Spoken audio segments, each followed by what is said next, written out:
they don't need to get more money just because of their gender. That's not how it works. That's not economics.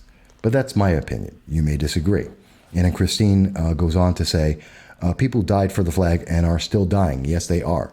And they give us the freedom to be able to have Facebook, to have iPads and iPhones, to be able to go to Starbucks, to be able to live freely. I mean, at this moment, on July 4th, the New York Times reported that in Venezuela, over the last 2 years, over 7,000 people have been killed by their government, the Venezuelan government, which is a socialist government that was promoted by Bernie Sanders as being a great godsend to mankind and something that the United States should emulate.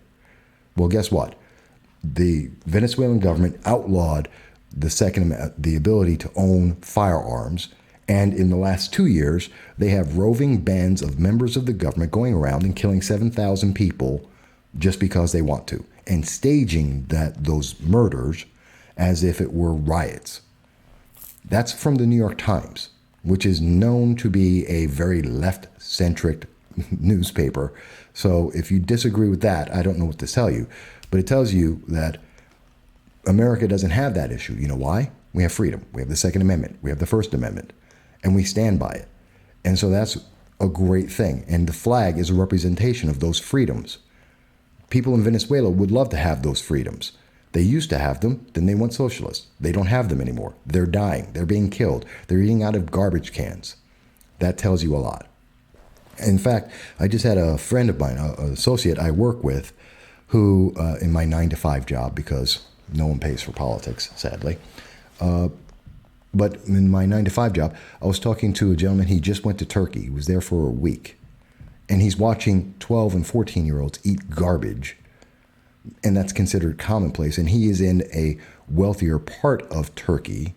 And it was still common to see 12 and 14-year-olds eating garbage because of the poverty that's there, the abject poverty that makes most American poverty look like a luxury. And one of the reasons why everyone in Turkey today considers that if you are an American and you're able to go to Turkey, you're rich. And you know what? You are. And this is a guy I work with. We're talking middle class. And yet we are considered extremely rich. It's because of the opportunities that freedom has brought to us.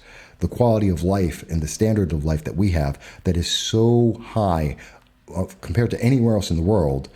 It's astronomical.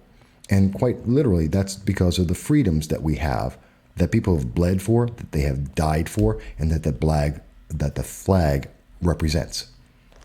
That's my opinion. You may think I'm wrong. Steve Cornwell may or may not think I'm right or wrong. But he should be here any moment. We're expecting him at 1, so we're still waiting for him to show up. But these are some of the things I wanted to cover beforehand so that we can see what he thinks and why he's going to be running for the 22nd District.